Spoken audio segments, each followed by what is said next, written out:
On arrive là dans les deux chapitres les plus compliqués, si l'on peut dire, les plus profonds du Mahamar. On va essayer de, comme à l'habitude, lorsqu'on aborde des sujets profonds, d'essayer de les expliquer le plus simplement possible. Sinon, il faudrait des heures. Avec l'aide de Dieu, donc aujourd'hui, nous allons faire le chapitre 5 et 6. Et avec l'aide de Dieu, semaine prochaine, on termine les chapitres 7 et 8. Donc, jusqu'à maintenant, on est venu, on a compris que le Mahamar, il est beaucoup concentré, il est exclusivement concentré sur le sujet du roi qui veut mener la guerre.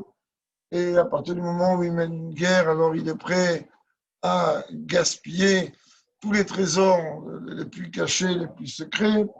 On a expliqué la dimension de Tzava, qu'est-ce que ça veut dire une armée, quelle est la relation qui est avec nous.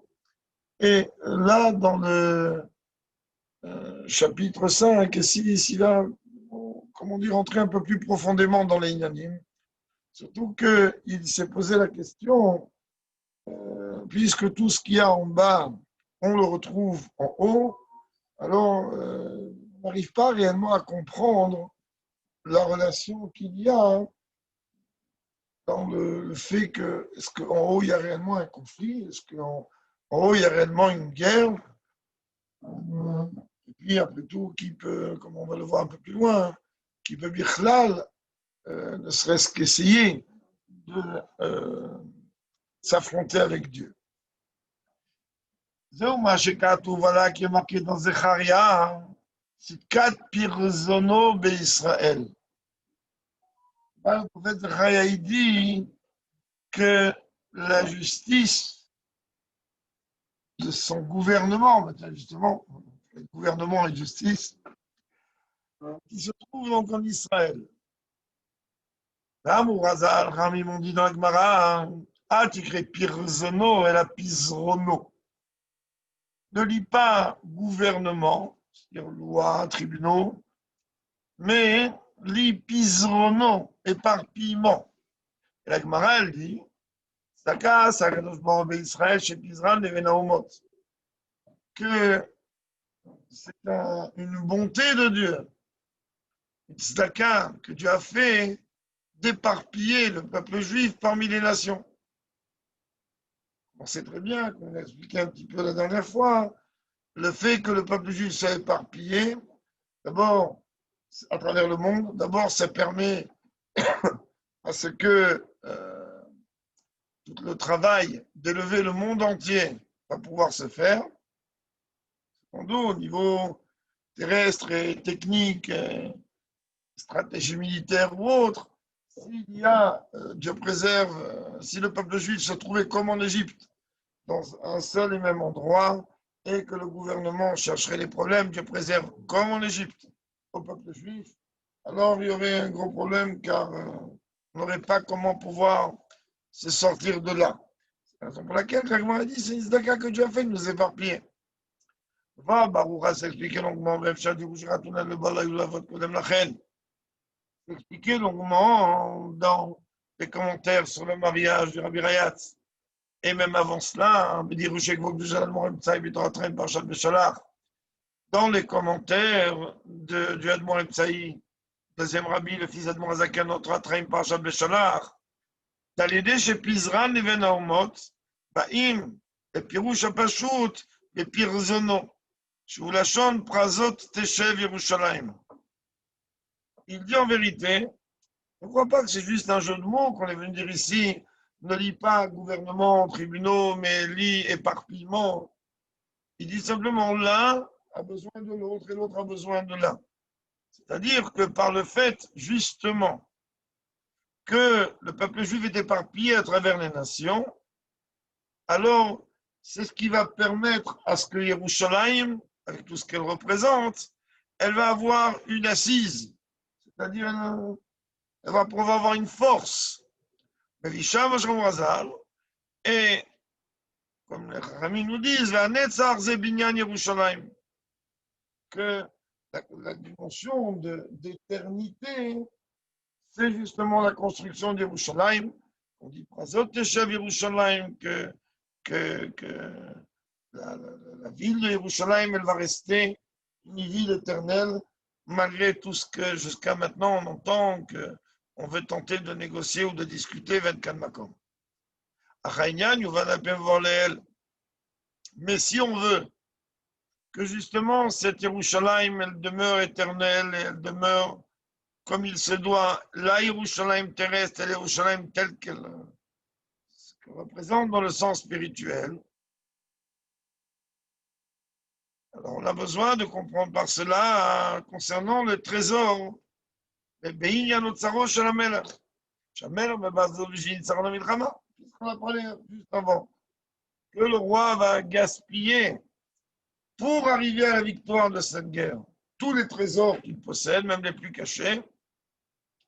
Le Tosfot, au nom du Midrash, vient dire que d'où provient le nom Yerushalayim. C'est très bien que le nom Yerushalayim n'existe pas dans la Torah. Quand Dieu il dit à Abraham d'aller sacrifier Yitzhak, il lui dit à la Makom, va dans l'endroit.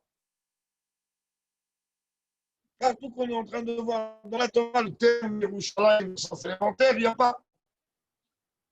La question, elle est que la Gemara pose la question au nom du Midrash.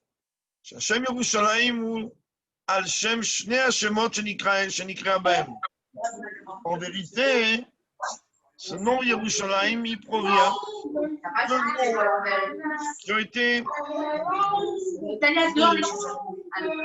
On peut couper les micros, ça serait bien, merci. S'il vous plaît, les micros, coupez. On va tout couper.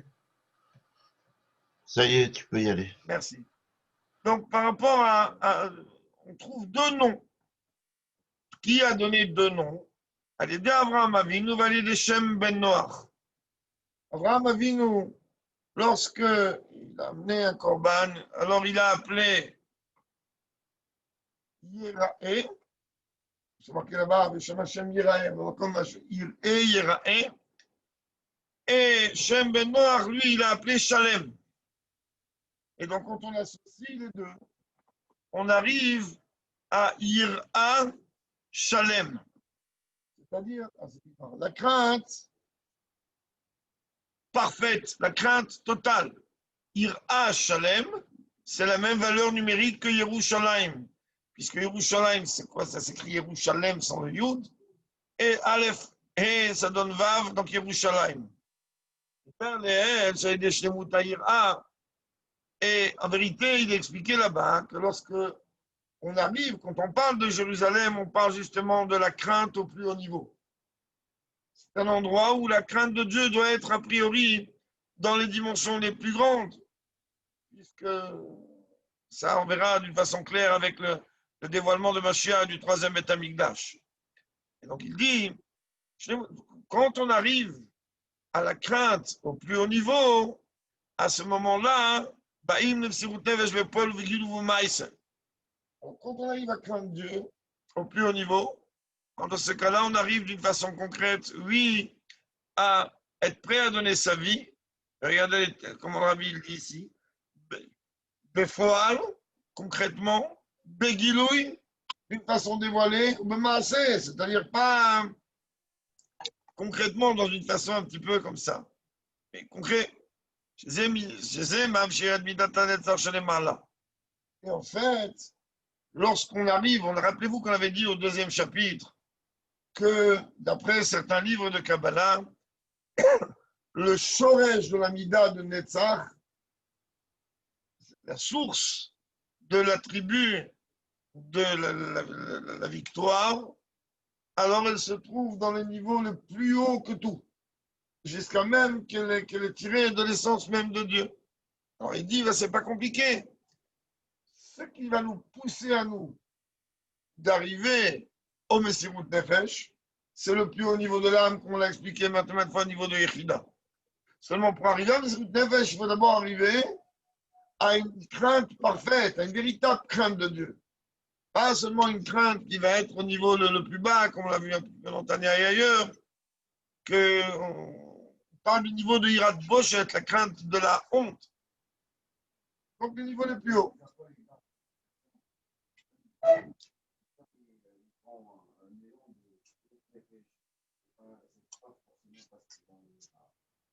Oui, ils n'ont pas forcément une ira, mais ils ont à ce moment-là un guilou de la yechida. Sinon, ils ne peuvent pas. Le guilou de l'idéal, dans l'ordre, il te dit ici, la ira, elle va faire en sorte que toi, tu vas attirer le plus haut niveau. Alors que, parce que ça vient comme ça, c'est pas toi qui as attiré. Mais d'en haut, on veut dire, stop, ça va plus, réveille-toi. C'est différent. Hein? Oui. Un, il a appelé Yera et l'autre, il a appelé Shalem. Oui. Sinon, on n'aurait pas parlé de ça ici. Je ne me rappelle pas comment c'est passé là-bas avec Shem. Il faut voir, mais c'est apporté ici de façon si claire. D'accord? D'accord. D'accord. Donc, c'est comme ça, donc par le fait que nous, on va servir Dieu dans une façon de Messirut Nefesh. Dans cette guerre qu'on appelle l'armée de Dieu. C'est quoi cette guerre? On n'a pas demandé de sortir les armes nucléaires ou les armes tout court. Tout simplement, le fait de faire de ce monde une demeure pour Dieu, alors on attire d'en haut le niveau de Dieu de Sevakot. Rappelez-vous, dans les chapitres précédents, Sevakot, c'est un niveau qui montre une dimension de guerre. Et que Dieu dit que Shanin Ilcham Bershaim, il dit Sevakot. Moi, je suis appelé comme ça lorsque je combats tout ce qui est l'antithèse, c'est-à-dire tout ce qui est les clipotes, tout ce qui est malheureusement aussi les Rechaim.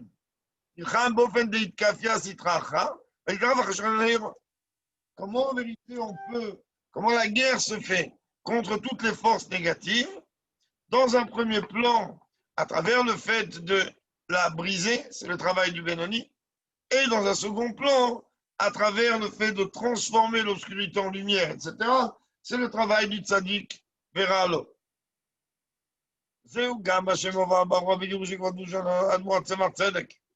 Et en vérité, c'est ce qui est aussi expliqué d'une façon longuement dans les commentaires du Tzemach Tzedek, même dans le Mamar du Rabbi Rayatz, que l'attribut de Netzach provient donc d'un niveau extrêmement haut.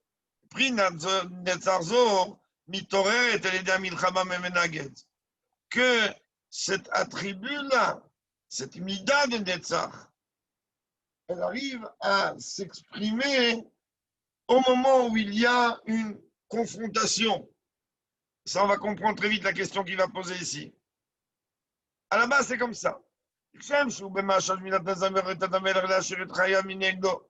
Comme on a pris l'exemple que la mida de Netzach, on a dit le roi, lui, il est prêt à gaspiller tout ce qu'il a. Et pas seulement à gaspiller tout ce qu'il a, il est prêt même à donner sa vie à lui. Pourquoi? Pour le Nitzaron. Pas pour dire c'est bon, vous m'avez gagné, alors j'ai plus rien à perdre, je me suicide. Donc en vérité, le désir de vaincre l'ennemi et d'arriver donc à cette victoire d'une façon concrète, alors ça va pousser le roi à tout donner jusqu'à même sa vie. Alors le problème, il est que dans l'exemple, dans le domaine matériel, on arrive très vite à comprendre. Ok, c'est normal, ça peut être normal. Ce qu'on ne va pas comprendre et qui va expliquer dans le chapitre qui vient, c'est comment ça marche dans le domaine spirituel, donc ne vous cassez pas la tête maintenant tout de suite dans la question.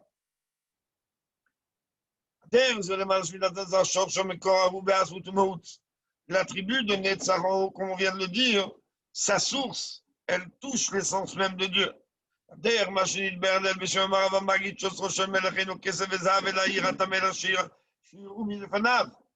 Ou, comme on a expliqué au nom du Maguide de Mezrich, que dans le service de Dieu, ça veut dire quoi les richesses? C'est quoi la richesse d'un roi? C'est sa royauté. Sa royauté, c'est quoi? Pourquoi Dieu nous a demandé Som Tassim Alecha Melech? Pourquoi Dieu nous a demandé d'élire un roi? Tout simplement, Mantier irato. Apnechem. De manière à ce qu'on va éveiller la crainte. De toute la dimension d'un roi, c'est la crainte. C'est la raison que, entre autres, pour laquelle qu'un roi a un statut tout à fait particulier. Jusqu'à même que, et on ne va pas venir forcément l'amener à témoigner, comme c'est ramené là-bas dans Sanhedrin, que le roi, il n'a pas le droit d'être morel sur son kavod, alors que même le chef du Sanhedrin, il peut, et le roi, il ne peut pas. Le roi, il a un statut particulier, c'est-à-dire qu'il ne faut pas qu'on puisse toucher 1 millimètre de la dimension de la crainte. Ça l'a dit qu'un roi, il ne peut pas se permettre de boire et manger avec tout le monde. Une des choses que le Rebbe a dit, après qu'il a dit le premier mamar et qu'il a accepté la Nessiout, il s'est retourné vers ceux qui ont beaucoup poussé pour que le Rabbi accepte la Nessiout. Le Rabbi leur a dit, maintenant, à cause de vous, je ne pourrai plus m'asseoir à la même table que vous au Farbringen. Il ne peut pas. Du moment où il est roi, la santé du roi, c'est la crainte. Donc, la véritable qualité d'un roi, d'abord, Emer Loam, il n'y a pas un roi sans peuple. Et la relation qu'il y a entre le roi et le peuple, c'est la crainte. Donc, le Rabbi dit au nom du Magui de Mezrich que la véritable richesse que le roi il possède, sa royauté, c'est pas l'argent. Sa véritable richesse, c'est qu'il est un roi, c'est-à-dire qu'il est craint par le peuple. Donc, comme c'est à toute l'existence même du roi. Quand je garde son temps, si malheur je te dis, il y en a ira. Tu vas avoir un roi sur toi, de manière à ce que sa crainte, elle soit posée sur toi. Ah, maintenant tu veux comprendre comment la royauté, elle atteint sa suprématie, d'Afka à travers la crainte. Irat aromamut mechamat abusha. Et pas la crainte du plus bas niveau, c'est ce qu'on a répété dans les prakim précédents, et le Rabbi revient ici dessus. C'est-à-dire craindre le roi de par sa grandeur, pas craindre la punition, pas craindre simplement ce sentiment de prendre conscience que le roi, il est d'aucune commune mesure infiniment plus élevé que quiconque du peuple.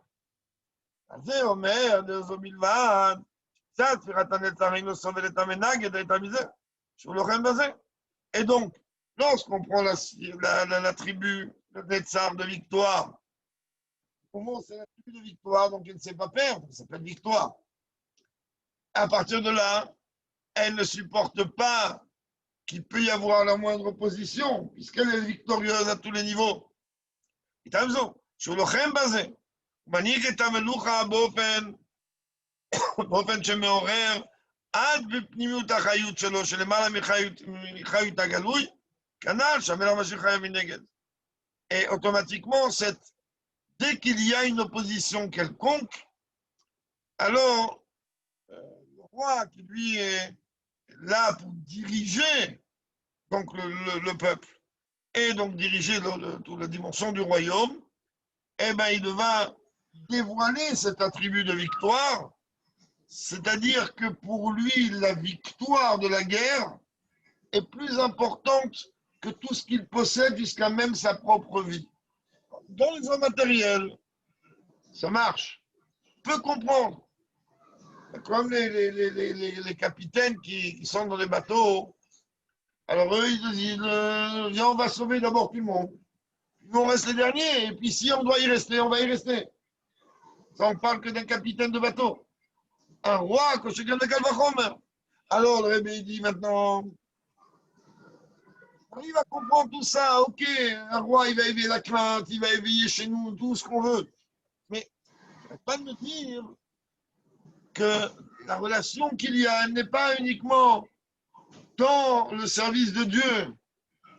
Moi, je dois tirer de cet exemple, ça existe aussi là-haut. Et là-haut, ça ne peut pas exister une situation comme celle-là.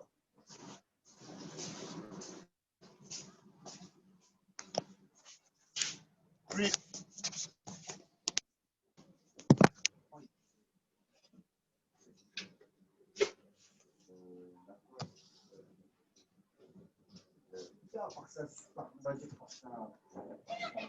Plus loin, on peut être un enfant. Quand, oui. C'est-à-dire qu'il passe supérieur, il y a un commandant de rapport au peuple. Rien à voir. Un roi tyran. Bravo, là, allez, je m'en vais de la tête. C'est pas ça la Lékouda. Je comprends ce que vous dites, mais. Maintenant, en point de vue,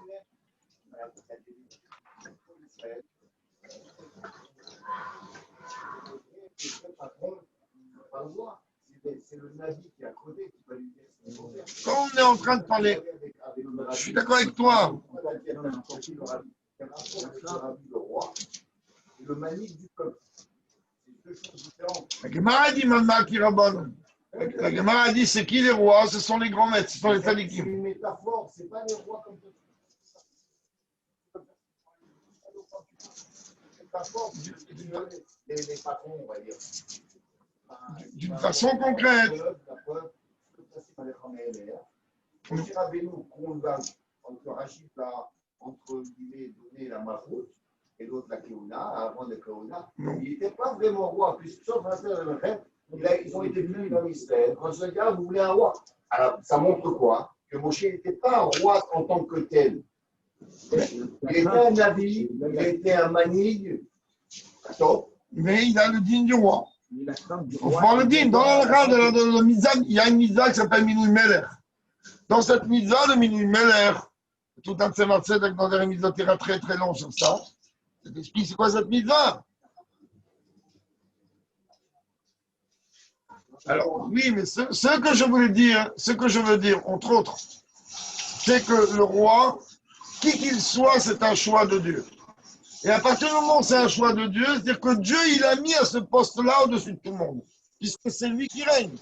Maintenant que lui, il soit un ahmar, que lui, il soit un tordu, qu'il soit un enfant. Oui, mais... Il n'y a pas la fois qui dit attention, si tu regardes de travers, on va te couper en deux. C'est Mathilde. Oui. Pas ça. Le roi, il peut être comme tu l'as dit, petit pêche, machin, etc. À partir du moment où c'est le roi, c'est que la halakha qui est autour, c'est pas la personne en elle-même. C'est clair. Un roi, il va émaner, la crainte qui va émaner le roi, et les capacités où il y a. Mais malheureusement, bon, il y a eu des rois un peu plus. Ça, c'est d'autres débats. On va essayer donc de comprendre. Chez un roi, on peut comprendre. C'est un roi de chair et de sang. C'est un dirigeant de chair et de sang. C'est un capitaine de chair et de sang. Non, tu veux dire que non, c'est en haut. En haut. Quel rapport? Dieu, il est le roi des rois, en haut et en bas. Donc le parallèle, il paraît un peu problématique. Et c'est ça qui va soulever maintenant, chapitre 6. Justement, ça, il y a certains qui ont une forme de prira, mais ce n'est pas ça du tout. Curieux, on a besoin de comprendre. Comment on peut venir parler que la mida de Nitzachon, comment tu peux me parler d'attribut de victoire en haut?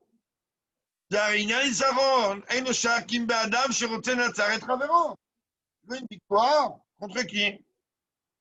Donc forcément qu'il y a un conflit. Aval shayer lo makar le maila. Mi ou asher yamod negdo itbarer shitzan atzaroto. En train de dire, je comprends, c'est bien de Nitzachon, et puis ça peut être c'est d'accord. Qui va se mettre face à Dieu? Qui va dire à Dieu quoi faire? Personne.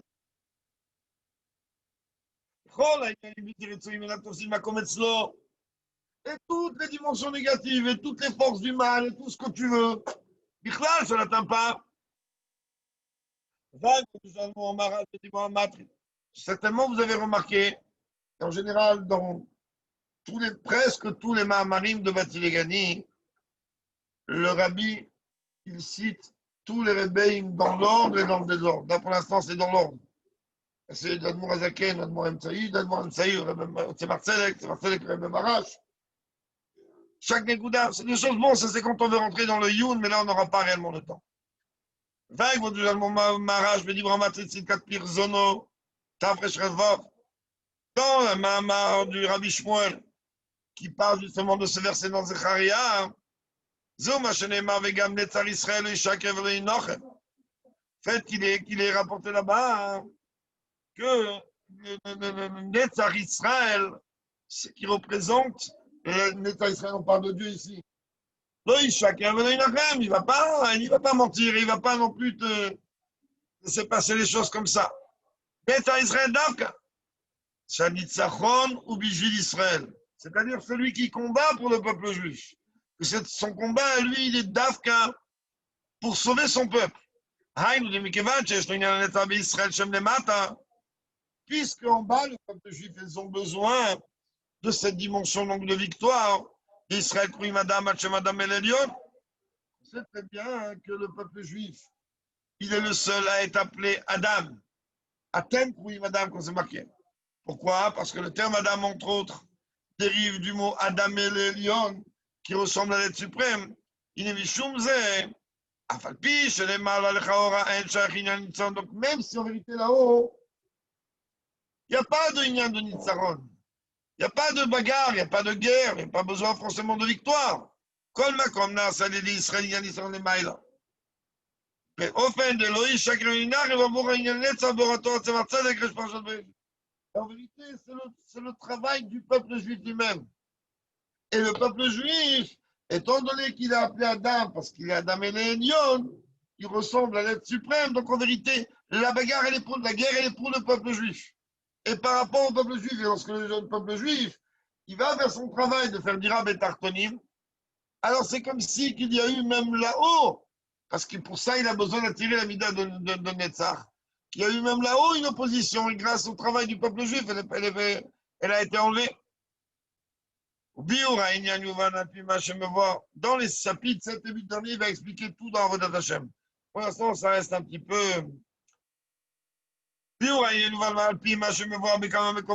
L'explication, elle est telle que c'est rapporté dans plusieurs endroits. Je passe, vous avez Netzar Israël, David. Que Netzar Israël, c'est qui? C'est la royauté de David. C'est-à-dire, c'est lié avec la Mida de Emet, donc elle est constante. Chez le Nero Leolambaed, qui sont les Shabzar, etc. C'est automatiquement le royaume de David, c'est un royaume éternel. Comme la dimension de royauté qu'il y a en haut. C'est-à-dire que David, lui, il représente la dimension de la royauté en bas. Et quand on veut parler de la royauté, on a déjà parlé, et là, il va parler même de Shaoul, mais le Nekuda, elle est d'Ab caché David. Et donc, la royauté de David, Dieu lui a donné une promesse, comme on dit dans les bravotes, après l'Aftara. Il a juré que la flamme de David, elle brûlera à tout jamais.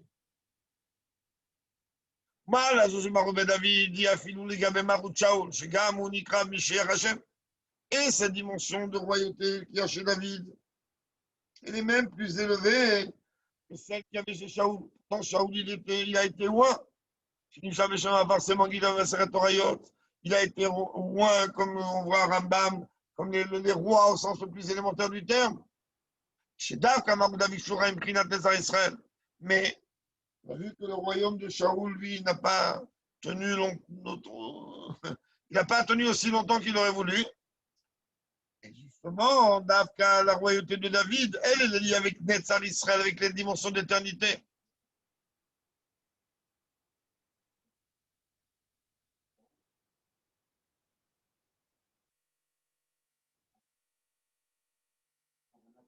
Oui.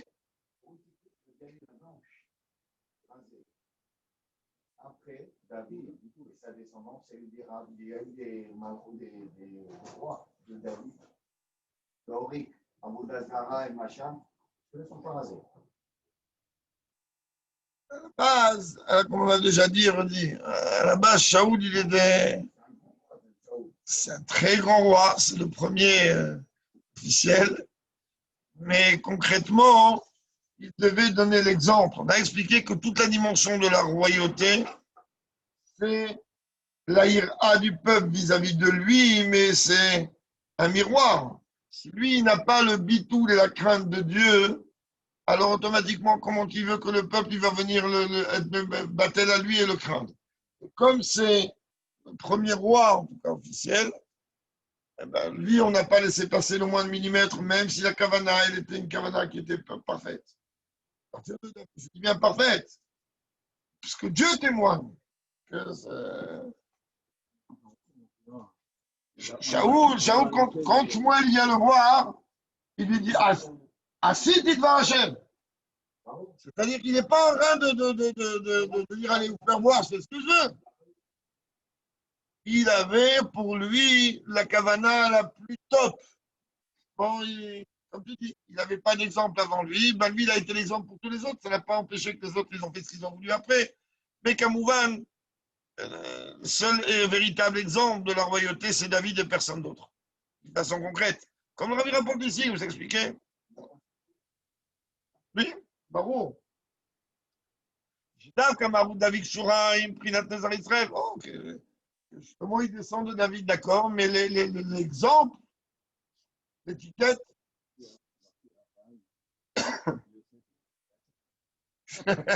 l'exemple, c'est David et personne d'autre.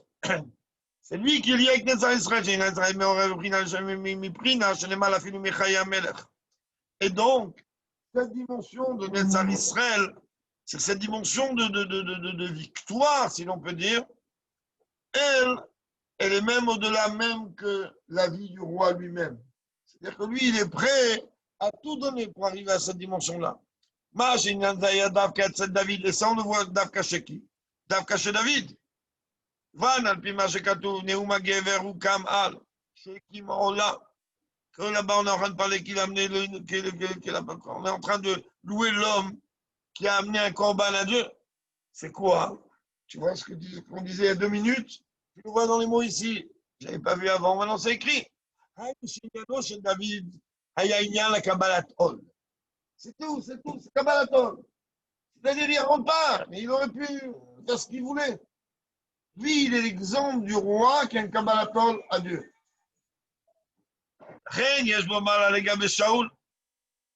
Et donc, il a forcément une mala par rapport à Shaoul. Et Shaoul, il y en a Mechovotana, Prinatavana, Saga.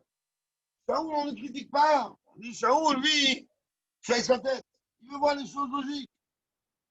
Il comprend qu'Amalek, qui s'appelle Péchitoï Amalek, Varito Deovel, c'est le premier peuple qui a osé affronter le peuple juif. C'est une clipa très grande, mais Varito Deovel. À la fin, il va partir. Alors, il se dit, c'est la clipa la plus forte. Le bétail, c'est la dimension la plus basse. Il dit, lorsque je vais prendre, il fait un calcul, le bétail de la clipa la plus grande, je vais l'offrir à Dieu, mais je suis un type bien. Le problème, c'est quoi? D'accord, c'est le Shoresh de Shaoul. Il est là avec Aval Vasaga. Machéim Ken David, il y a un Kabbalaton. Et Dieu, il ne veut pas qu'un roi il rentre sa tête. C'est même que de la même manière qu'un peuple ne doit pas entrer sa tête devant les décrets du roi, hein.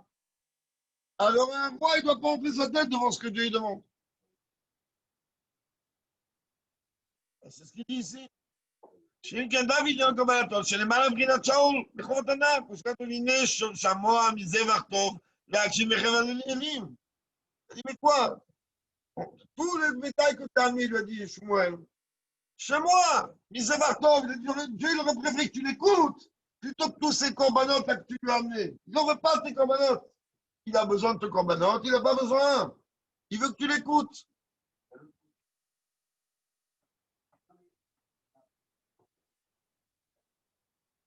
Oui.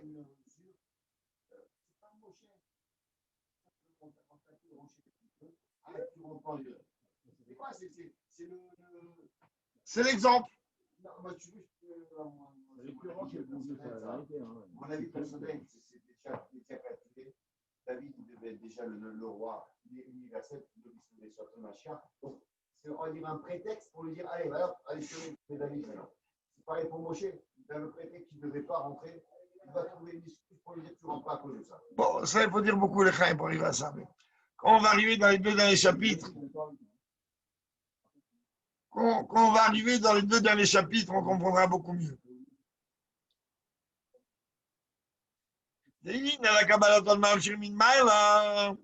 Donc, c'est le sujet de la soumission de Kabbalatol. Lui, il la tire d'en haut, mais Prinates à Israël et chaque Nachem, ça veut dire de la dimension de l'éternité du peuple juif. Et donc, la continuité du royaume de David.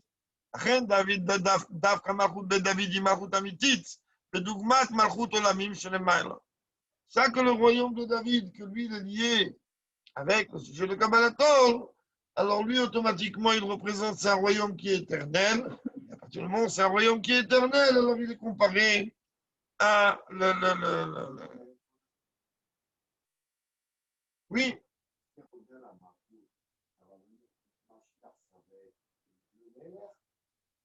oui, avec le Melech, descendant de David.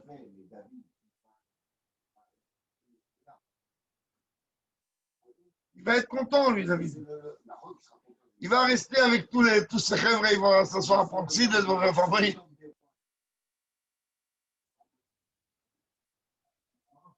C'est un descendant de lui, il va être.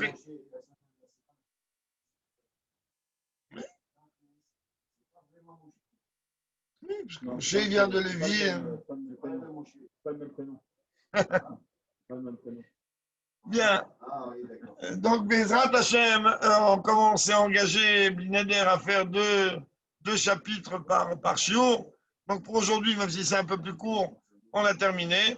Avec l'aide de Dieu, on continuera les 2 derniers chapitres de jeudi avant Yudjwa, donc jeudi prochain, et qu'on puisse mériter d'une façon immédiate la Géoula véritable et complète, avec Amen. Mashiach à notre tête d'une façon concrète. Amen. Amen. Amen. תודה רבה.